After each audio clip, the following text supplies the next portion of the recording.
Bonjour. En première partie de ce TP numéro 1, ou bien de l'exercice numéro 1, je vous ai montré comment initialiser un projet. En deuxième partie, on doit créer un calendrier personnalisé au contexte marocain. Comme je vous ai montré sur MS Project,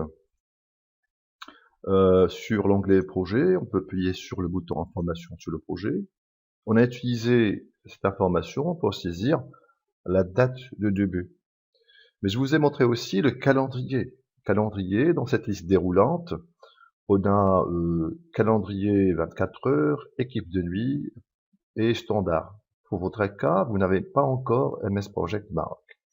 Donc l'idée de cette partie, c'est de créer ce MS Project Maroc, qui est dans ce cas un calendrier personnalisé pour le cas marocain.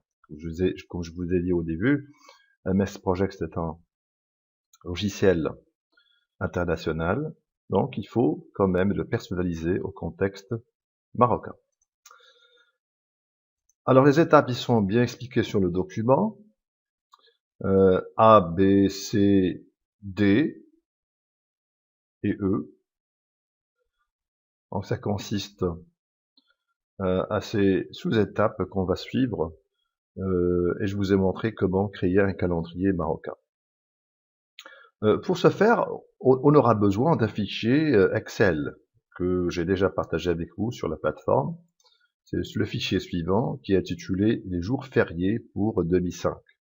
2015. Pourquoi 2015? Parce que c'est un projet qui a été initié en 2015 et par la suite on va commencer par un calendrier des fêtes nationales et religieuses à partir de l'année 2015.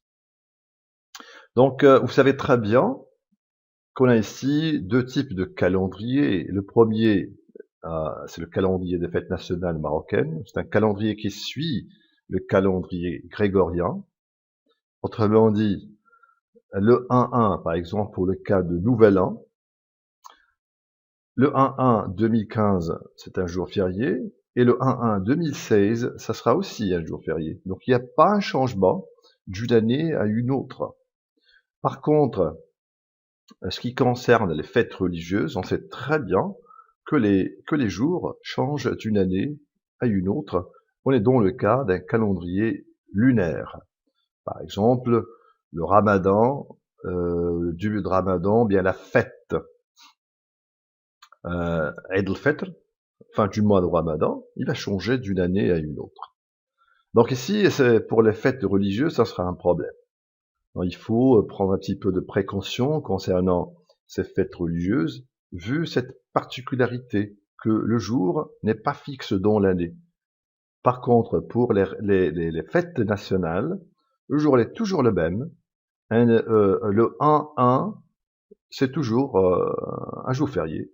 Le 11-1, c'est toujours un jour férié, sauf si par un décret, on change ce jour. Alors ça, c'est le point de départ. Il nous faut l'Excel suivant pour pouvoir saisir ces informations sur MS Project. Alors, comment peut-on faire ça? Bon, ici, ce qui est demandé, petit a, c'est créer un nouveau calendrier. Tout simplement, pour le créer, on appuie sur le bouton créer un nouveau calendrier, choisir l'option faire une copie du calendrier standard, donner un nom à votre calendrier MS Project Maroc. C'est ce qu'on va faire maintenant sur MS Project. Alors, on est là, sur l'onglet projet. D'accord? On a le bouton suivant, qui est modifier le temps de travail. On va appuyer sur ce bouton et ça va nous donner cette fenêtre. Pour créer un calendrier, donc vous voyez, avant d'appuyer sur le bouton créer un nouveau calendrier qui est celui-là, rappelez-vous que le calendrier qu'on utilise maintenant, c'est standard. Pourquoi standard?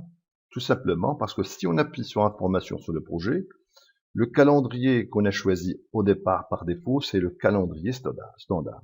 Sur le calendrier standard, par défaut, il vient avec MS Project, dans lequel on a déjà programmé lundi à vendredi ce sont des jours de travail, et le week-end, ce sont des jours fériés.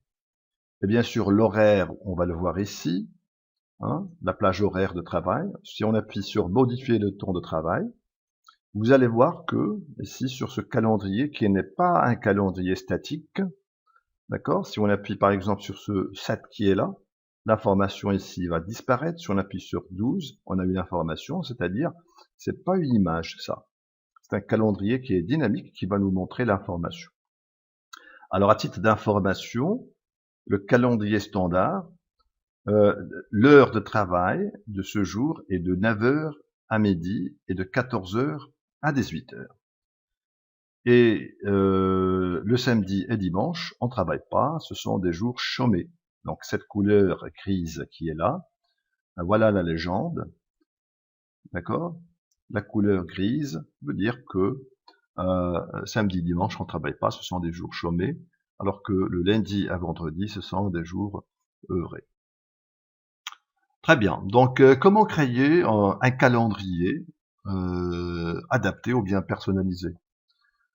On appuie, pour le faire, on appuie sur le bouton créer un nouveau calendrier. Clic. Alors vous avez deux possibilités. Ou bien on commence à 0, c'est-à-dire on va définir les jours chômés, les jours ouvrés, et ainsi de suite, et la plage, etc. Ou bien on a la possibilité de faire une copie de ce calendrier standard et faire après des petites modifications. Ça, c'est la meilleure façon. Alors, le calendrier qui nous demande de faire, celui donc, c'est déjà sélectionné, faire une copie du calendrier standard. Donc, ce qu'on va faire maintenant, ce que je vais faire maintenant, c'est donner un nom à ce calendrier. On nous demande d'écrire MS Project Maroc, c'est ce que je vais faire ici. C'est MS Project Maroc. Je vais ajouter une petite chose, pour votre cas, c'est pas la peine d'ajouter, pour distinguer les années, parce que je l'ai déjà fait l'exercice. Donc, pour faire la distinction, je vais ajouter 2019, d'accord, 2020. Pour votre cas, c'est pas la peine d'ajouter 2019-2020. Et j'appuie sur ce bouton. OK. Donc, la première chose qui change ici, c'est le nom de ce calendrier. Donc, on a passé du standard à ce nouveau calendrier qu'on va définir maintenant. D'accord? Alors, quelles sont les étapes qu'il faut faire? On retourne sur le document. Voilà, j'ai déjà fait cette partie qui est petit a. Maintenant, personnaliser le calendrier du projet. Pour le personnaliser, on aura besoin de ce fichier Excel intitulé « Les jours fériés pour 2015 Maroc ». Donc, on va commencer, j'ouvre le fichier Excel. Et je commence par le premier jour férié, qui est, celui-là, qui est le 1-1-2015, Nouvel An. Qu'est-ce que je vais faire? Ici, dans cette partie, nous avons deux onglets, exception et semaine de travail. Je dois appuyer sur exception. Alors, les exceptions, c'est-à-dire les jours fériés. Alors, ce que je vais faire ici, j'appuie ici et je vais écrire le nom de ce jour férié, qui est Nouvel An. Et ça commence le 1-1-2015. Je vais écrire ça ici. C'est le 1-1-2015. Bien sûr, ça va terminer 1-1-2015. Donc, je peux changer ça ici. D'accord? C'est 1-1-2015.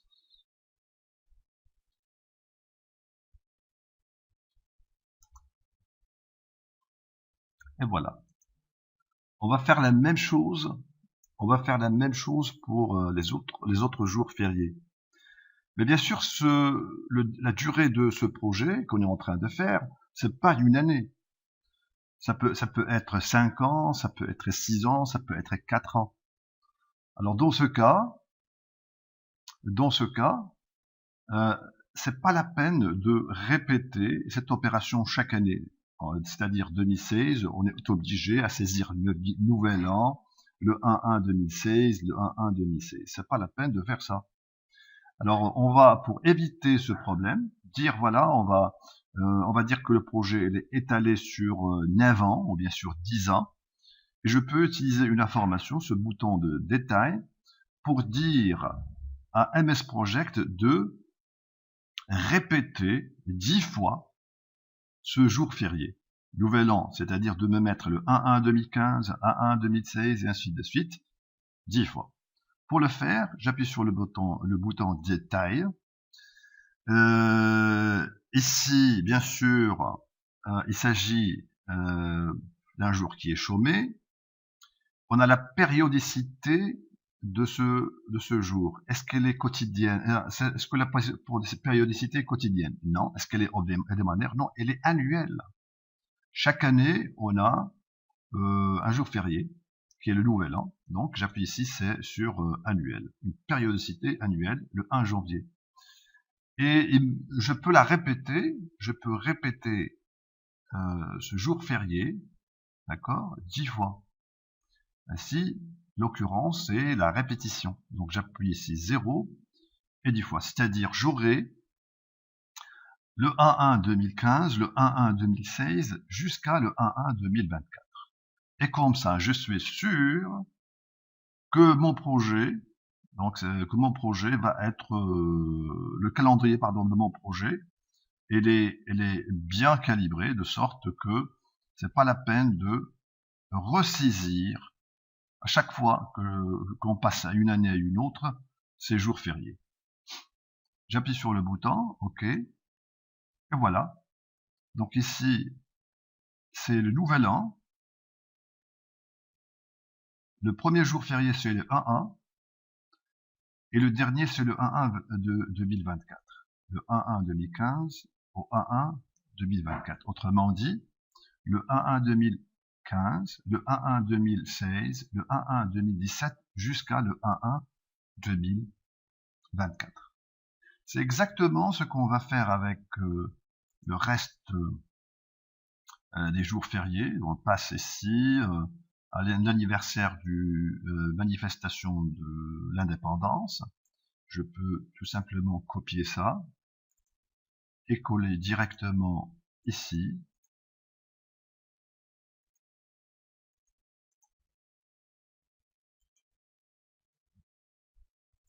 Voilà, copier-coller.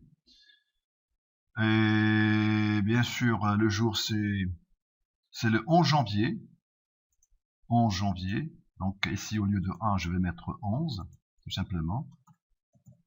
Ici, ça doit être aussi 11, 11. Bien sûr, il faut répéter la même chose. J'appuie sur détail. C'est un jour chômé de périodicité annuelle. Et la fréquence, l'occurrence, que je vais répéter ça 10 fois. J'appuie sur le bouton OK. Donc, c'est comme ça qu'on va faire. Le reste des jours, vous allez les saisir. Vous allez saisir tout ça. Vous allez terminer la saisie pour le reste de ces fêtes nationales. Pour les fêtes religieuses, c'est un cas qui est un petit peu particulier. Pourquoi c'est un particulier? Comme je l'expliquais, parce que les jours changent d'une année à une autre. Alors, ce qu'il faut faire pour les fêtes religieuses, c'est faire une saisie annuelle. Si on est en 2015, on va prendre le calendrier de 2015 et de saisir les fêtes religieuses de 2015. Et après, si on passe à 2016, on prend à nouveau le nouveau calendrier de 2016, on prend les jours et on saisit les jours. C'est comme ça qu'il faut faire avec les fêtes religieuses. Par contre, ici, qu'est-ce qu'on a fait? On a seulement utilisé la périodicité et l'occurrence d'un jour férié. Très bien, donc voilà ce qu'il faut faire. Il faut terminer tout ça, la saisie des autres jours fériés. D'accord?